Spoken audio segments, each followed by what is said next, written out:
नमस्ते। आज मैं आपको दूबड़ी आठे यानी दूर्वाष्टमी के बारे में बताती हूँ कि उनकी पूजा कैसे की जाती है और यह त्यौहार कब मनाया जाता है। यह त्यौहार भाद्रपद के शुक्ल पक्ष की अष्टमी को दूबड़ी की पूजा करके इस त्यौहार को मनाया जाता है। एक पाटे पर दूबड़ी अर्थात बालकों की मूर्तियाँ, सर्प की मूर्ति, एक मटका और एक स्त्री का चित्र मिट्टी से बनाकर चावल, जल, दूध, रोली, आटा, घी, चीनी मिलाकर उनकी मोई बनाकर उसको गूँथ लेवे। दक्षिणा चढ़ाएं और भीगा बाजरा चढ़ाएं। मोट बाजरे का बायना निकालकर चरण स्पर्श करके सासू जी को दे। फिर दूबड़ी आठम की कथा सुनकर इस दिन ठंडा भोजन ही करना चाहिए। इसी वर्ष विवाहित स्त्री को इसका उज्जमन करना चाहिए। उज्जमन में मोट बाजरे की तरह छोटी छोटी 13 लोइयाँ बना लेवे और उस पर साड़ी और रुपए रखकर सासू जी को देवे। मैं आपसे निवेदन करती हूँ कि आप मेरा चैनल सब्सक्राइब करें, लाइक करें, कमेंट करें। मैंने दूबड़ी अष्टमी की भी कहानी सुनाई है। धन्यवाद। नमस्ते। आज मैं आपको दूबड़ी आठे यानी दूर्वा अष्टमी की कहानी सुनाऊंगी। दूबड़ी अष्टमी की कहानी। एक साहूकार था, उसके 8 बेटे थे। उसके बेटे बड़े हुए तो सबसे बड़े बेटे की शादी तय कर दी। मुहूर्त निकलवाया गया तो मुहूर्त दूबड़ी 8 का निकला। फेरों के समय उसे एक नाग आकर डस गया। इस साहूकार के 7 बेटे इसी प्रकार फेरों में नाग के द्वारा डसे गए। सबके मुहूर्त दूबड़ी आठम के थे। अंततः 8वें बेटे की शादी तय हुई। लड़के की बहन किसी गांव में रहती थी। उससे लेने गए और लेकर जब वापस आने लगे तो बहन को प्यास लगी और वह पानी पीने कुएं पर गई। वहाँ एक बूढ़ी डोकरी कुछ बना रही थी और बिगड़ रही थी। बहन ने पूछा, तू कौन है और क्या कर रही है? डोकरी ने कहा, मैं बेमाता हूँ और एक साहूकार के 8वें बेटे की शादी है। 7 तो मर चुके हैं, 8वां अब मरने वाला है, सो उसके लिए ढकनी दे रही हूँ। बहन ने कहा, वो किसी तरह बच भी सकता है? बेमाते ने कहा, हाँ, अगर उसके दूर पास की बहन बुआ जो दूबड़ी आठे की पूजा करती हो वह उल्टे उल्टे नेक करे, गाली निकाले, करड़ कोसे अर्थात हर तरह के अपशगुन करे और बारात में साथ जावे और तेली से तांते लावे, कुम्हार से हांडी ढक्कन लावे और काचा करवा लावे और फेरों में नाग डस आवे, उसे काचे करवे में कच्चा दूध पिलावे।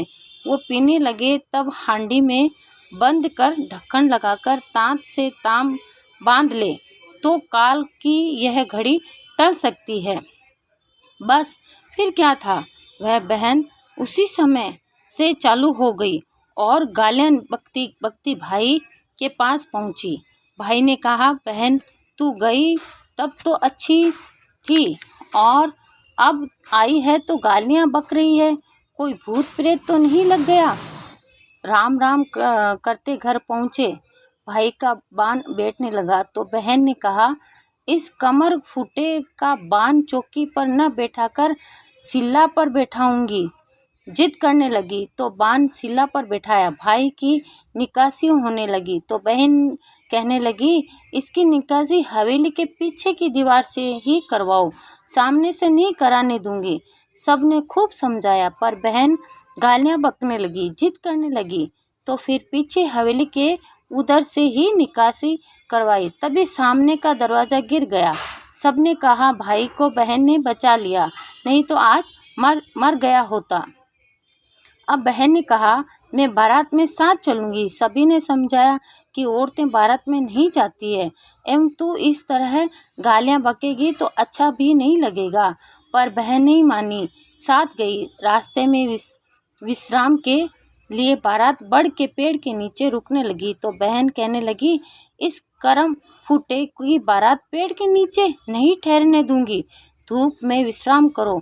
सबने समझाया पर वह नहीं मानी। तंग आकर धूप में ही बारात ठहराई, तभी पेड़ टूटकर आ गिरा। सब बाराती कहने लगे, यह कुछ जानती तो है, अभी पेड़ के नीचे न जाने कितनी आदमी मर जाते। समधी के द्वार पर बहन ने जिद की, पीछे के द्वार पर तोरण करो, उसका तोरण सामने के द्वार पर नहीं करने दूंगी और आरती चौमुखे दीपक से नहीं करने दूंगी। जगमगाते खीरे की थाली भर कर लाओ, उसी से आरती करेंगे। बारातियों से समधी ने कहा, ये कहे वही करो। तोरण मारते वक्त सामने का दरवाजा गिर गया। आरती करते वक्त ऊपर से सांप आकर गिरा तो जगमगाते खीरे से जल गया। खीरे न होते तो सांप दूल्हे को काट खाता। फिर बहन जिद करके फेरों में साथ बैठी। 2 फेरे होते ही सांप आया। बहन ने सांप के आगे कच्चा दूध का करवा रख दिया। सांप दूध पीने लगा तो बहन ने उसे तांस से बांधकर हांडी में डालकर ढक्कन लगा कर गोडे के नीचे दबा दिया और कहा, अब निश्चित होकर फेरे करो। उसी समय नागिन आई। वह कहने लगी, पापन हत्यारन, छोड़ मेरे सांप को। बहन ने कहा, तू तो एक घड़ी ही दुखी हो गई है, मेरे तो 7 भाभी कब से दुखी बैठी है। सरपणी ने कहा, जा उनको छोड़ा। इस प्रकार बहन ने 7 भाई जीत करवा दिए और फिर सांप को छोड़ा। बहन ने अपनी 8 भाई भाभियों को लेकर बारात के साथ रवाना हुई। रास्ते में ही दूबड़ी आठे आ गई तो बहन ने कहा, सबको दूबड़ी आठों की पूजा करवाऊंगी, कहानी कहूंगी, पर तैयारी कैसे करूं। बहन ने गाड़ी रुकवाई, नीचे उतरी तो देखा कि पाटा वहीं मंडा पड़ा है, बेर का पेड़ लगा है, भीगे मोट व पूजन की सब सामग्री पड़ी है। बहन ने 7 भाभियों के साथ पूजा की, कांटा पास व कथा कही। फिर भीगे मोट से सब ने बायना निकाला। बहन ने भाभियों से कहा, हमेशा भादो सुदी आठे की दूबड़ी की पूजा करना, कांटा पासना और पूजा करना, कथा कहना। उधर साहूकार साहूकारनी छत पर चढ़कर बारात की राह देख रहे थे। तभी पनिहारियों ने आकर बताया कि स्वागत की तैयारी करो, तेरी बेटी भाई भाभियों को लेकर आ रही है। साहूकार साहूकारनी बोले, ताने मारती हो या मजाक करती हो। पनिहारियों ने कहा, हम सच कह रहे हैं। स्वागत होते ही बहन ने कहा, माँ मैं चली अपने गांव। माँ ने कहा, बेटी कुछ दिन अपनी भाभियों के साथ रहो। बहन ने कहा, माँ पूत पालने में, साई सेज में, गाय गवाड़े, भैंस बाड़े, छाछ बिलौने और दूध चूल्हे पर छोड़कर दौड़ी चली आई थी। मेरे काम बहुत है, मैं रुक नहीं सकती। भाभियों ने बहन को बहुत कुछ देकर ससुराल पहुंचा दिया। दूबड़ी आठे माते ने उनका भला करा, वैसा सबका करना। कहानी कहने वाले व सुनने वाले का भी भला करना।